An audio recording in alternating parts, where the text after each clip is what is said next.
Hello everybody, I hope you're well. I have a hidden belief that you can have light bulb moments in your life by being open to strangers bringing you messages. Now, if you haven't been on the London Underground, the Tube, your experience of hell, I have to tell you, is somewhat limited so far.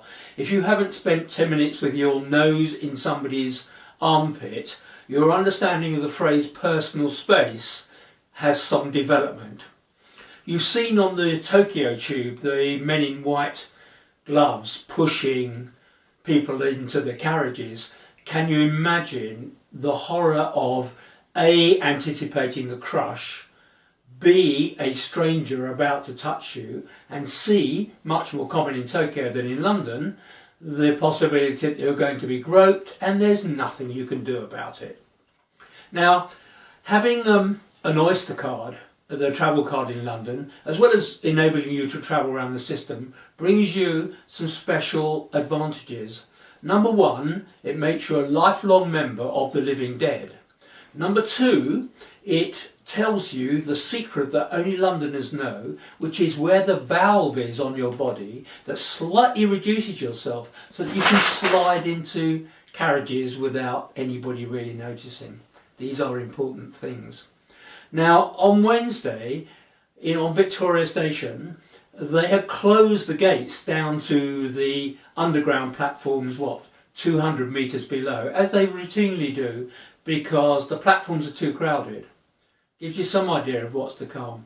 Eventually you get let through, and when you get to your platform, there will be 7 or 8 people line abreast in front of you.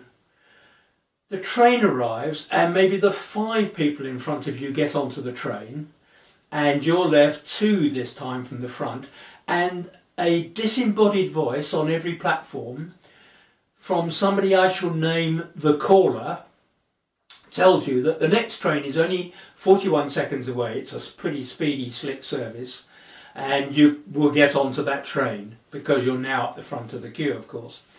Now, on Wednesday, there was something rather special. Very often the voices are from the old British Commonwealth.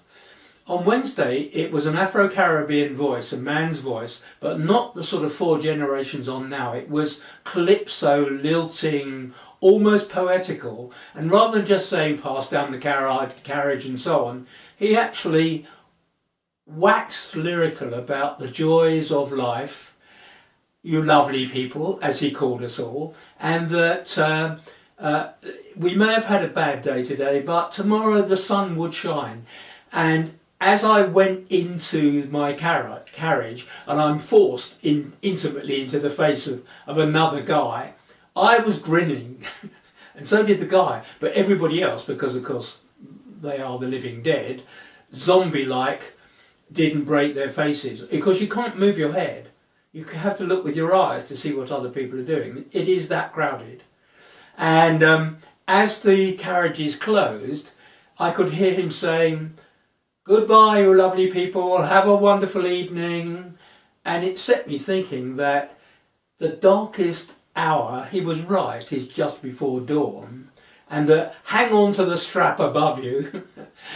And who knows, 2 stops down the line, there will be lightness and bright, and your lives will change for the better. Have a nice weekend. Bye-bye.